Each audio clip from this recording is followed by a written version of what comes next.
The Lord be with you. I'm Deacon Keith Fournier, and our first reading is taken from the book of Numbers.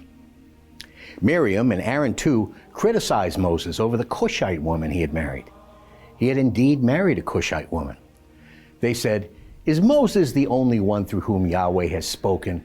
Has he not spoken through us too?" Yahweh heard this. Now Moses was extremely humble, the humblest man on earth. Suddenly, Yahweh said to Moses, Aaron, and Miriam, "Come out, all three of you, to the tent of meeting." They went, all three of them, and Yahweh descended in a pillar of cloud and stood at the entrance of the tent. He called Aaron and Miriam, and they both came forward. And Yahweh said, "Listen to my words. If there is a prophet among you, I reveal myself to him in a vision. I speak to him in a dream. Not so with my servant Moses. To him my whole household is entrusted. To him I speak face to face, plainly and not in riddles, and he sees Yahweh's form. How then could you dare to criticize my servant Moses?" Yahweh's anger was aroused by them. He went away, and as soon as the cloud left the tent, there was Miriam, covered with a virulent skin disease, white as snow. Aaron turned to look at her and saw that she had contracted a virulent skin disease.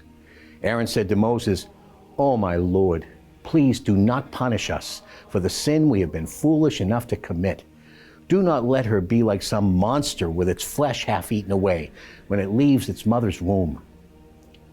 Moses pleaded with Yahweh. "Oh God," he said, "I beg you, please heal her."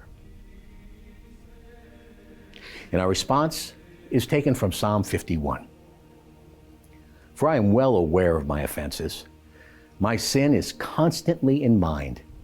Against you, you alone I have sinned.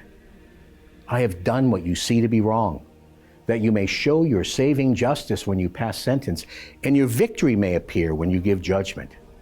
Remember, I was born guilty, a sinner from the moment of conception. But you delight in sincerity of heart, and in secret you teach me wisdom. Purify me with hyssop till I am clean. Wash me till I am whiter than snow. Give me back the joy of your salvation. Sustain in me a generous spirit. I shall teach the wicked your paths, and sinners will return to you." A reading from the Holy Gospel according to St. Matthew. And at once Jesus made the disciples get into the boat and go on ahead to the other side while he sent the crowds away. After sending the crowds away, he went up into the hills by himself to pray. When evening came, he was there alone, while the boat, by now some furlongs from land, was hard pressed by rough waves, for there was a headwind. In the fourth watch of the night, he came towards them, walking on the sea.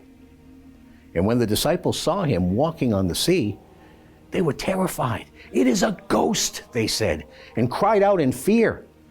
But at once Jesus called out to them, saying, "Courage, it's me.